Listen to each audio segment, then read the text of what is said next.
Quiet, please. In exactly 15 seconds, we'll be on the air.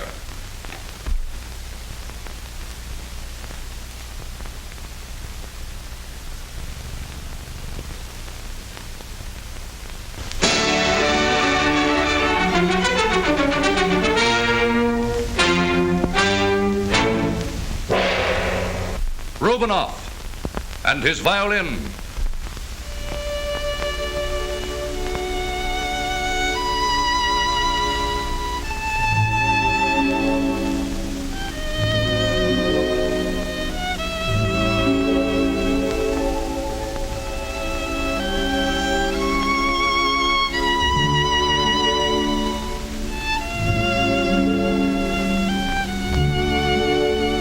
This is Hugh Conrad suggesting that for complete...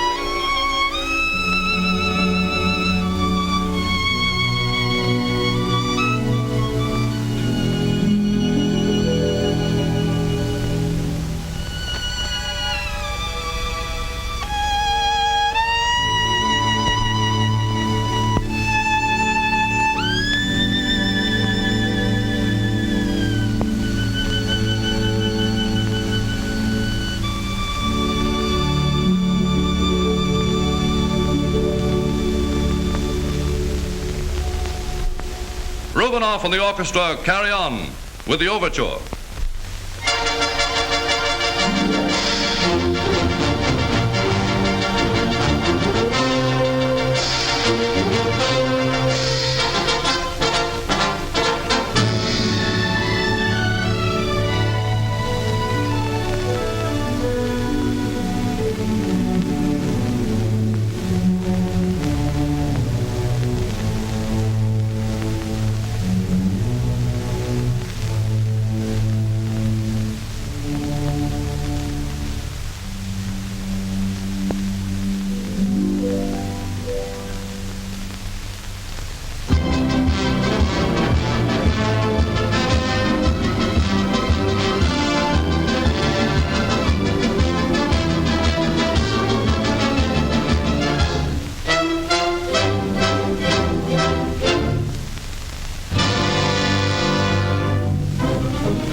As a solo selection, Rubinoff draws the bow across his Stradivarius to play Green Eyes in his own inimitable style.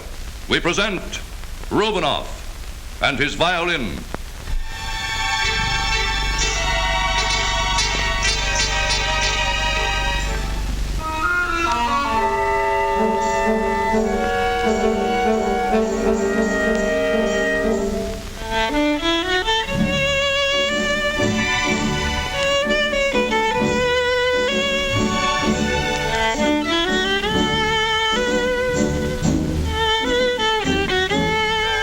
And so, we're on the air.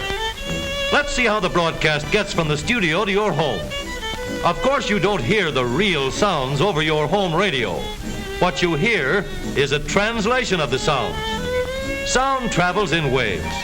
The picture of a sound wave, if we could see it, would look very much like this. These sound waves, made by the musical instruments, travel in all directions at once.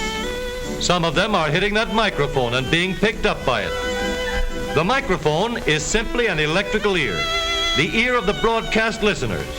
It picks up sound waves and converts them into electrical current. The operation of the microphone is very similar to the telephone in your home. Any sound, such as music or a voice, pushes this metal ribbon back and forth, causing a corresponding back and forth movement in an electrical current. When I say 1, the ribbon moves back and forth. Watch again. 1. This action of the ribbon sends an electrical current along the wire that leads from the microphone. If I say 1, 2, 3, 4, the ribbon dances back and forth a lot of times and sends a lot of different currents down the wire. All the electrical currents from all the microphones are controlled and sent out to the transmitting stations. These currents form what we call the audio wave. a wave you can hear. The audio wave still looks like this after it has been changed into electrical current.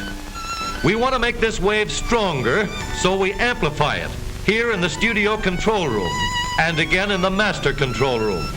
Each time we amplify it, the wave looks a little bigger, like this.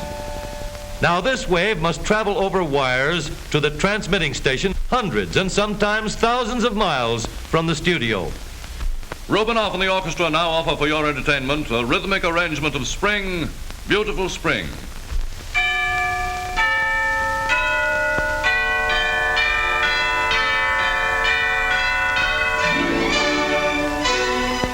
The audio wave coming over wires from the studio is amplified again immediately after it reaches the transmitter.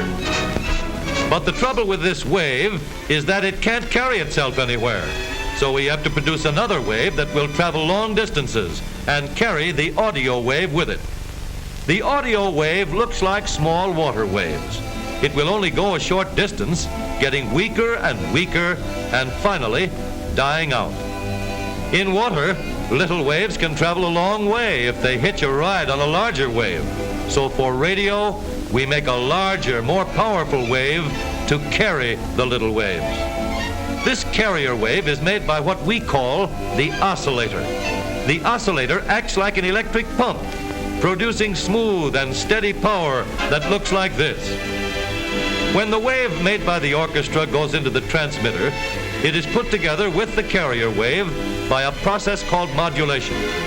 The modulator controls the flow of the carrier wave and impresses on this flow the music of the orchestra so that the combination looks like this.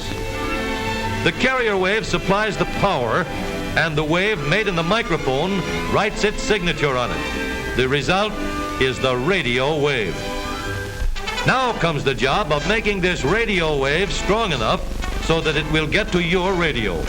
In order that you may hear it, we have to amplify the current in these big tubes gradually through several stages. In the first stage, the wave looks a little bigger. Then it gets still bigger, more powerful, and finally, it thunders out of the power strong enough to carry it over a wide radius. This radio wave is then sent to the antenna from which it is released. It leaves the antenna as vibrations and travels in all directions with the speed of light. The wave spreads out for hundreds of miles, and finally, your own aerial picks up a small amount of the original vibrations. Radio waves from many programs are being picked up by your radio all the time. You can select any one you wish by merely tuning in your set to receive the same number of vibrations as a particular station is broadcasting. The radio wave is picked up by the aerial on your car and is carried into the radio set. This wave is still a combination of sound and carrier waves, and your radio set must separate them. This is done in a little device called a detector tube. You've seen one in your own radio. This detector cuts off the bottom part of the wave so that if we follow the top line of what's left, we have an audio current wave exactly like the one we made in the studio. Then the other tubes amplify this current, and as it reaches your loudspeaker, it moves the diaphragm back and forth and is translated into a very good likeness of the sounds you would hear in the studio. Listen. You are invited to listen to this program at this same time next week, when we will again present Rubinoff and his violin.